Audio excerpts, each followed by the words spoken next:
welcome everyone who's watching today. Rae is coming to us from Japan. We are going to talk to Rae about her career and about her move from Manila to Japan. And I think a lot of you, at least the ones who are interested in traveling more, would like to hear what her experience was like and how she's adjusted. I am not even sure how long you've been there, Rae, but I think it's been quite a while, no? Yes, Yeah. 4 years to be 4 years exact. already. Okay, time really goes so fast. So before we begin, can you I do a little introduction for us? so I'm Ray. I'm a teacher and I have been one for many years already. So I was a preschool teacher for I think close to a decade. Wow. And then I'm still teaching, but I've moved on to art, to elementary students. And then now I've moved on to middle school and high school. Wow. And that's also what I'm doing now here in Japan. So I teach art to middle school and high school students. Wonderful, Ray. When you talk about Japan, obviously Japan is like the Philippines, an archipelago with all these islands, right? Where exactly in Japan are you? Oh, I'm based in Tsukuba, Ibaraki. So Ibaraki is a different prefecture. We are located just outside of Tokyo. So by train, it takes about 45 to 55 minutes. Because when you think of Japan, diba, you think of, buildings, all the city lights, all the hustle and bustle. Tsukuba is very different. So it's very idyllic. Mhm. It's also very laid back and quiet. So Wow. there's more nature than hustle and bustle. That's a wonderful, Ray. So you're getting best of both worlds in Japan, huh? How did you get there? Right? Like, so your career from when you were in Manila to how you finally got to Japan. And was it what was hard? What was, tell us the story. Okay. Um, well, I'll start off by saying that moving to Japan was something that was definitely not planned. Okay. Okay. So, Wow. but it's always something that I've been grateful for. What happened was, so I was teaching in Manila. I was teaching there for a really long time. And it got to a point where I thought, I think I'm ready for more challenging things. Right. But I still wanted to teach for sure. But, how else can I develop professionally, so to speak? Um, I was also starting to feel uncertain in my workplace back then. So I just started searching for possible job opportunities. And it so happened that Mhm. I had just gotten back from a trip to Osaka with my family at that time. So I thought, why not, explore Japan? So Right. so it was all just researching online. I searched for schools because I taught in an international school in Manila. Right. So I was familiar with the curriculum. So when I Yes. was looking up schools, I was also looking up for international schools. Right. So I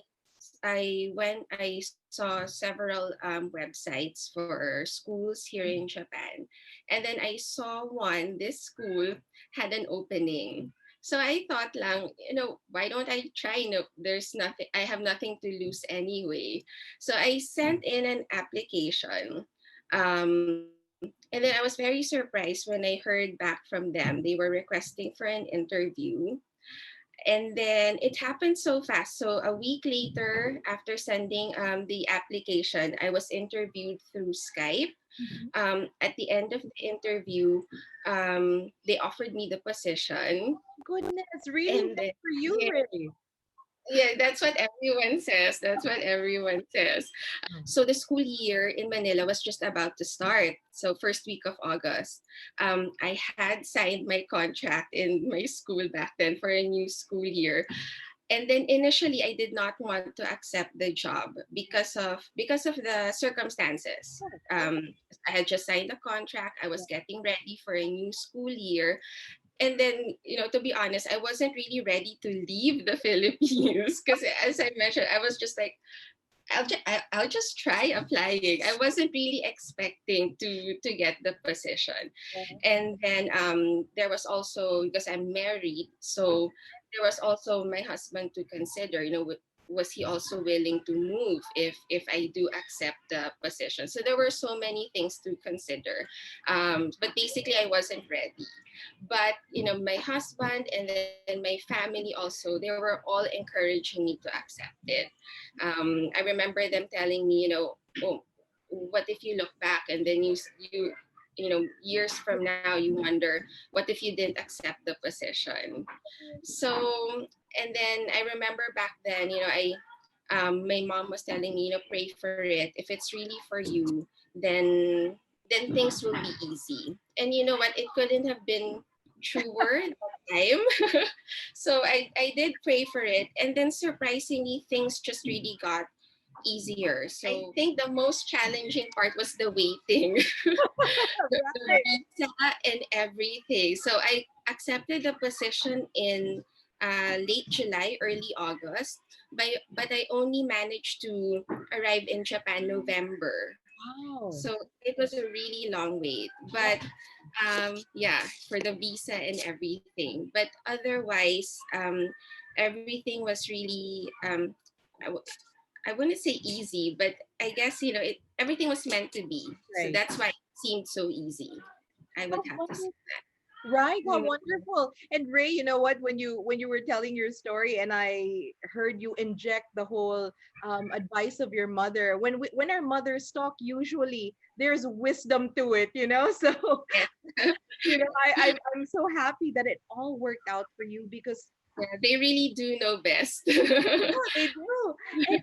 And it's interesting because in your story, this is like baka sakali. This is one of those things that it's something that you desire in yourself, but you're not really sure how to go about it. What you did was really just check, what if I do this? What if I do that? And things fell into place. And Yes. it just grabs me as one of those things that, sometimes a lot of us we plan so much and then we get frustrated because it's not happening. And I think in one of when you look at that particular situation, you then realize that maybe prayer is what you have to do first, that guidance to be directed, right? To be Yes. the place True. where really you should be. And my goodness, Ray, I can imagine that wait because that wait was uncertainty, Yes. right? When you were waiting, Ray, what did you do?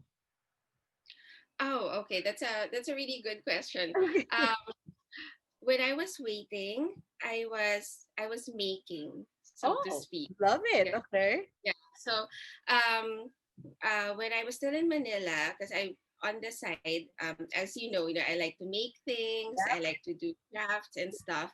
I started a small side business selling my back then I was doing handmade Right. toys.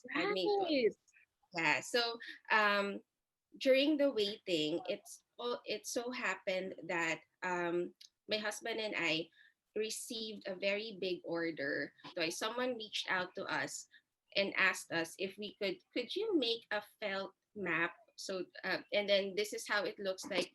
Do you think you can make this number of maps for us? So that order was really godsend. It was really what sustained us throughout the whole waiting period. Yeah. So even in the waiting, God was in the mix. Yes. Unbelievable, Ray. That's like a wonderful testimony to all this. No, you just let it. You know that phrase, "Let go and let God." Yes, You yes. know, that's awesome. So one of the things that I am also curious, Ray, when you applied for that stint in Japan, were you fluent in the language? No. No, not at all. Not at all. Even until now. What I guess back then I didn't really consider that the language might be that big of a hurdle Right. because of the context of the workplace. So Right. because it was going to be an international school, I was thinking the medium of instruction and the would mostly just be English. Right. But then, of course, when I arrived, that's when I realized outside of school, it was all Japanese. And I really struggled. I really struggled. I am learning the language, but I really learn so slow. So that I'm still struggling with it. But thankfully, we're surviving. We're Right. surviving. Interesting. Yeah. So, Ray, I would like us to kind of shift now and talk about your day to day. What is it like to be a teacher in an international school in Japan? Oh, okay. Classes are from 8 o'clock Okay. to 4 o'clock, Okay. and then working in an international school in Japan, it's in a way, curriculum wise, it's pretty much the same as any other international baccalaureate school. Right. In terms of students, we all know Japanese students are very polite and respectful. So in that regard, it's a joy to teach the students. And then teaching art to the students, it's also, well, it's fun for me because it's something that I'm really enjoying. In fact, I love teaching preschool. I've loved it. I've loved doing it for a really long time. But when I switched to teaching art, that was really when I felt that my teaching got to a whole new level, because not only was I teaching, which is my first love, but I'm also teaching art, which is also something that I love doing. And I realized that when I'm teaching something that I really really enjoy and something that I'm really passionate about, the students are also very receptive to the passion that I show them. They're also very receptive to new ideas. It's fun. It's fun. I can imagine, Ray. How many are the students in the class? How many? There are around 18 to 20 students, Okay, so it's that's a a pretty small good class. number. Yeah, it's big enough, but it's still manageable, no? 18 to 20. Okay. Mhm. And then when they talk to you, they converse in English Yes, in English. In because that's English. practice also for them, no? I Yes. suppose. You know what, Yes. Ray? One of the things that I also incorporate when I do my coaching, especially when it comes to soul searching, career coaching, is ikigai. And Mm, ikigai, right, is a very Japanese concept.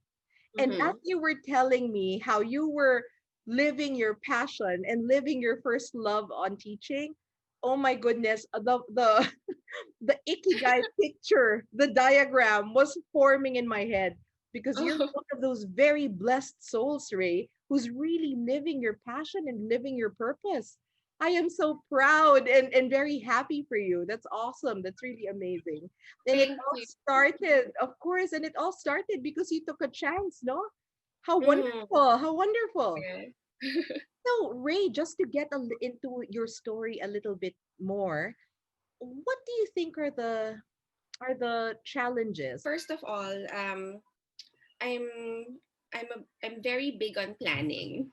So I'm the type of person who would make lists. Right. At the end of the year, I like to list down my goals for the following year, and then I try to map out how I'm going to achieve those goals.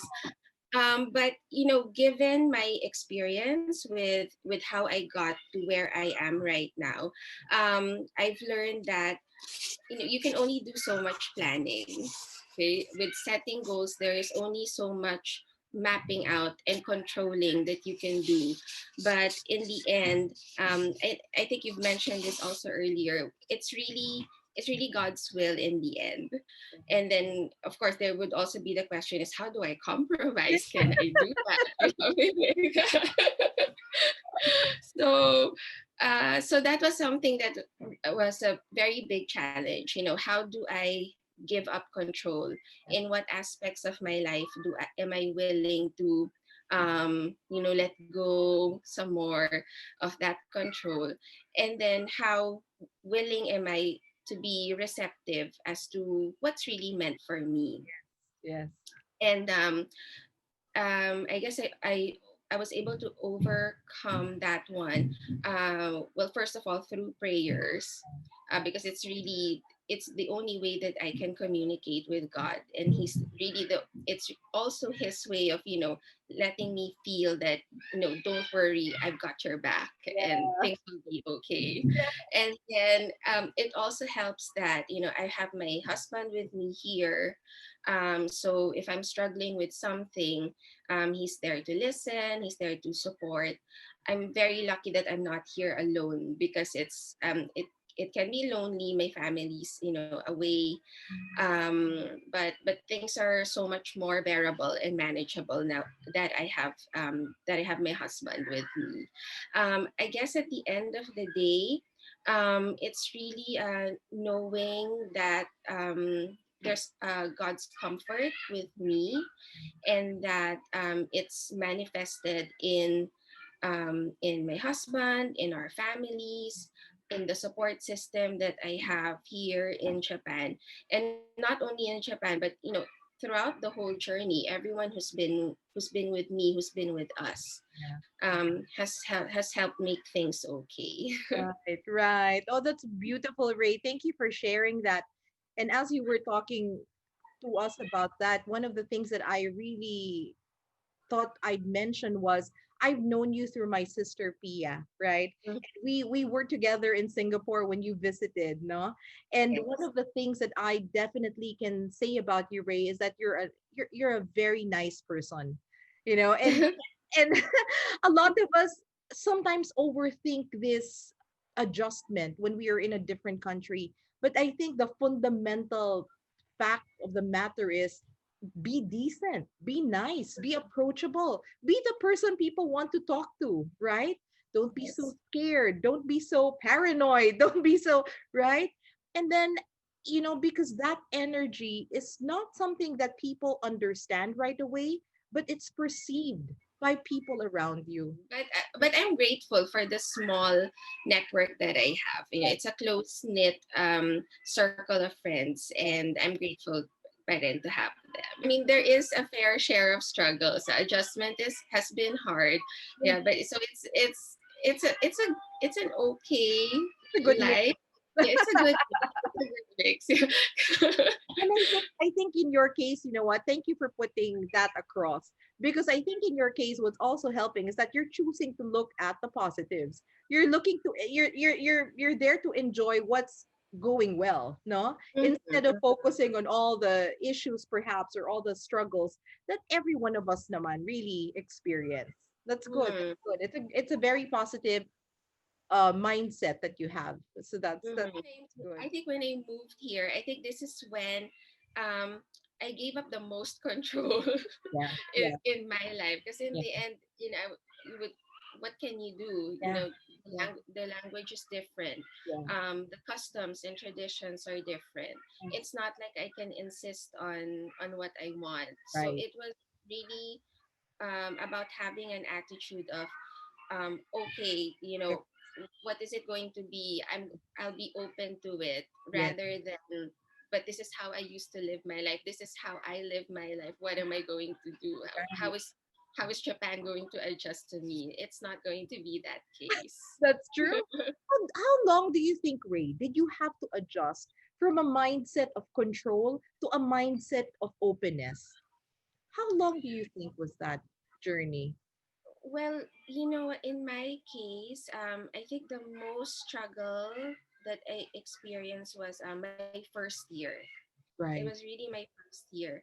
I remember when we entered our second year here, we were in a much better disposition in terms of um, the idea that we really are settling down here in Japan, so Yeah. we really have to get used to what's here and Right. not look for what's not here anymore. Very good. Right. Because what you're talking about, Ray, is really seeing things for the bigger picture that it is, no? And Yes. coming to terms with that reality. Mhm. That's really good because as I talk to some people and I help them with this with this, this need to control. It's something that they've been doing for so long, and that's why it's so hard to change.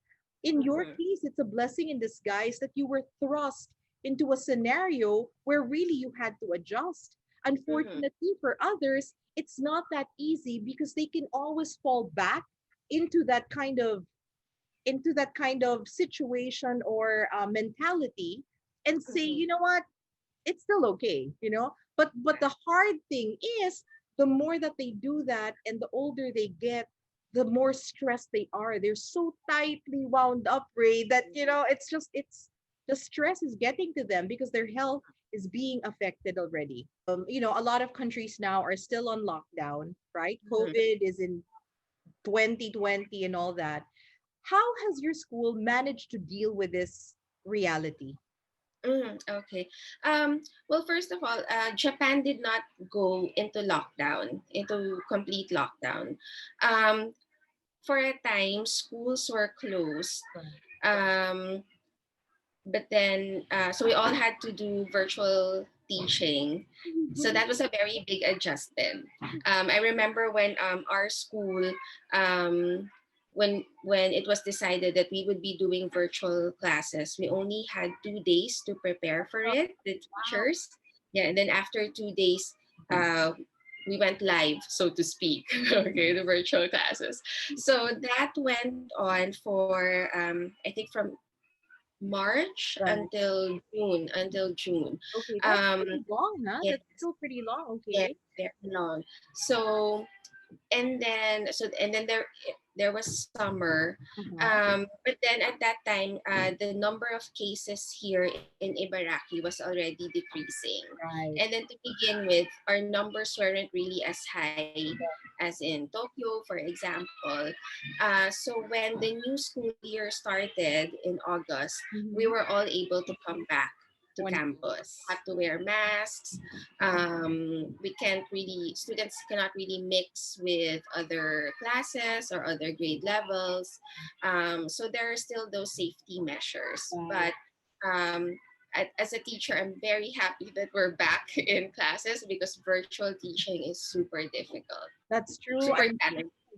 And especially when you're teaching arts and crafts, because arts and crafts is right. I mean, you Yeah. want to be there teaching them, showing them, and just really, doing this and all that. It's not gonna Yes, cut it's it. just not the same. It's just Yeah. not the same. I remember that time I had to have, a really big setup in my room just for demonstration purposes. But still, I had to move things up really close to the camera just so they could see. I had to be, um, sorry for the pun, but I had to be really creative with how to deliver the lessons, how they will understand the lessons, Yeah. and also how I can keep track of them, Yeah. making sure that they do their work because Right. they're home. Mhm. Right. How long are the classes, Ray? Um, Usually it's one period is about 45 minutes. Okay. So the Oh, double periods, so two 45-minute right, blocks. right. Okay, that's interesting. So, Mhm. Ray, now that we have a better idea of what it's like when you go through your teaching, I think I want to digress a little bit because earlier you mentioned that you are making things on the side. And in Mhm. Manila, I know that you used to do that, but are you able to still continue in Japan? Right now, I am. I have to admit that my first 2 years here in Japan, I was in a creative rut.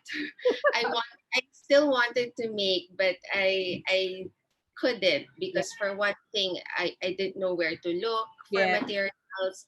I didn't know where to go. Yeah. And then if there were supplies, they were very different from the supplies that I would get in Manila.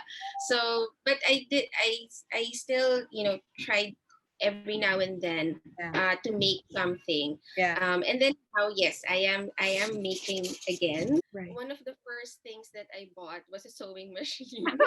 I remember our apartment was still very bare back then. So we had a dining table, some futons, but I was very adamant about getting a sewing machine because I really wanted to make. So that sewing machine is still with me. It's Wow. serving me so well.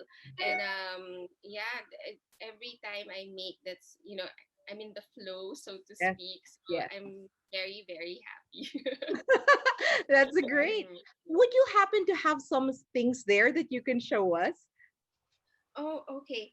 What I do have here are the recent things that I've been making. Okay. So recently, I made stuffed dolls. Oh my goodness, Ray, this is so cute. Okay. And I'm it has a fan. tag. Yeah. A not bad. Yeah.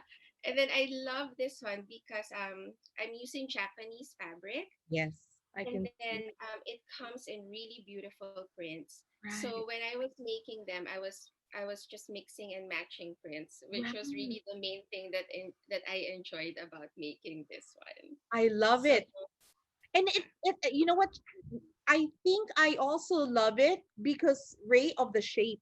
When you're a little girl and you want to hold your doll, it's the perfect shape.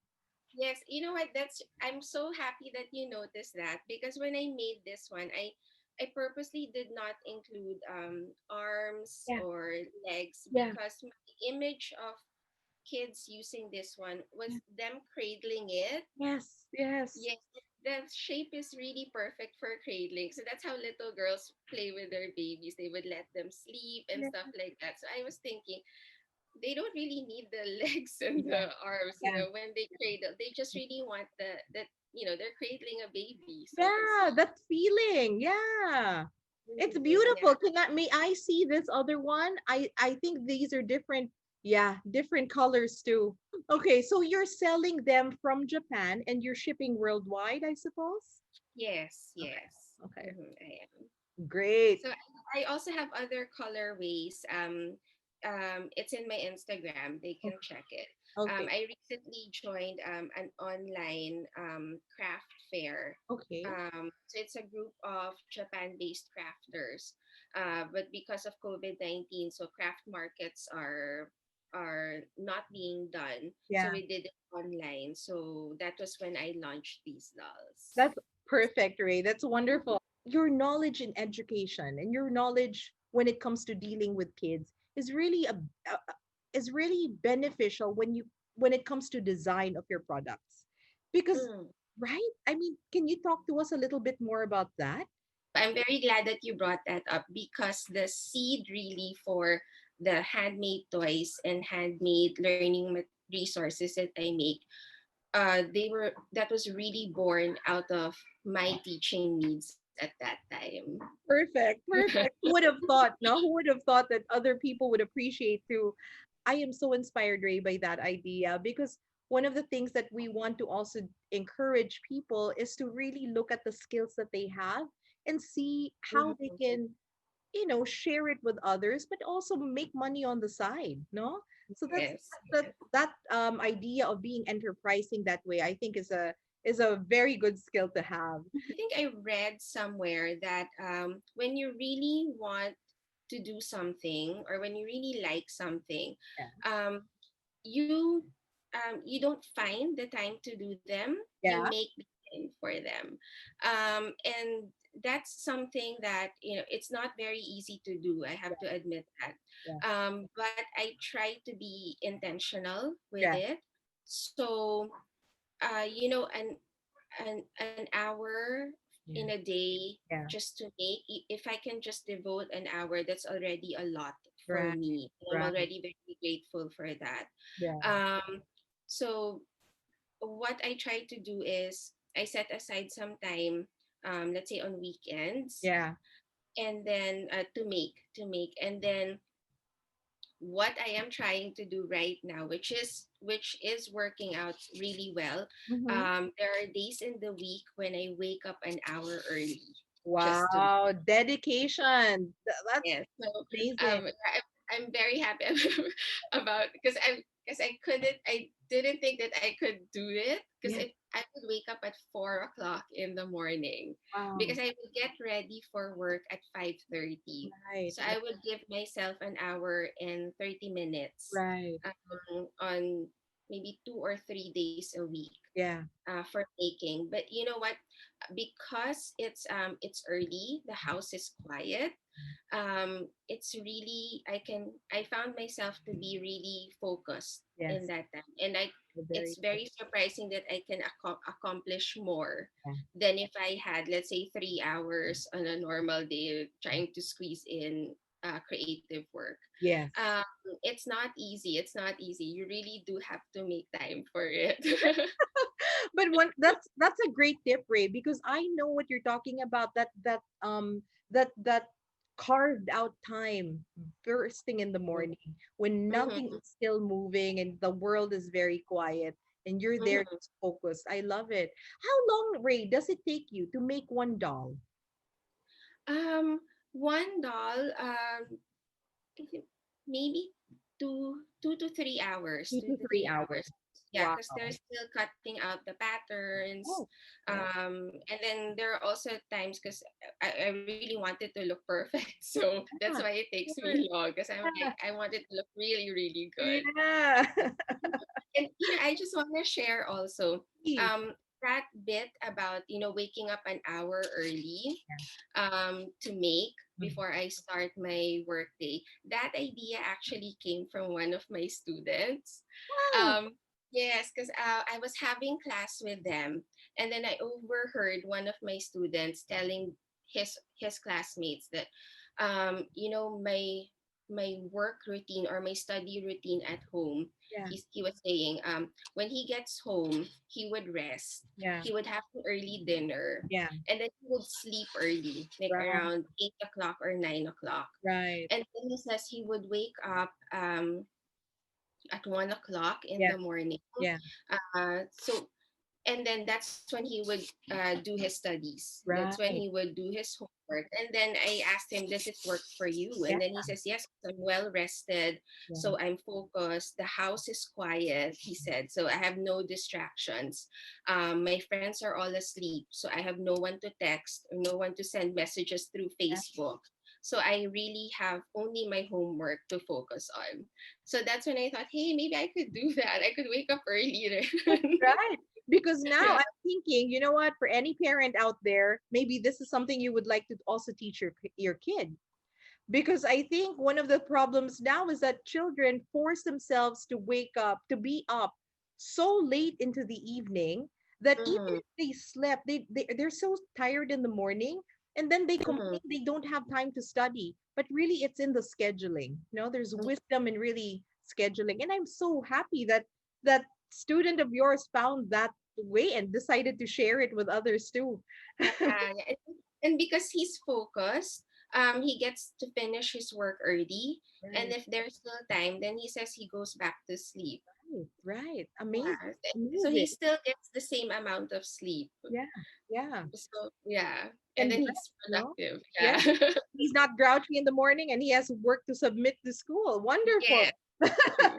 There's wisdom there too. And you know what, if ever you get to tell him that the other people in other parts of the world are now listening to what he has discovered.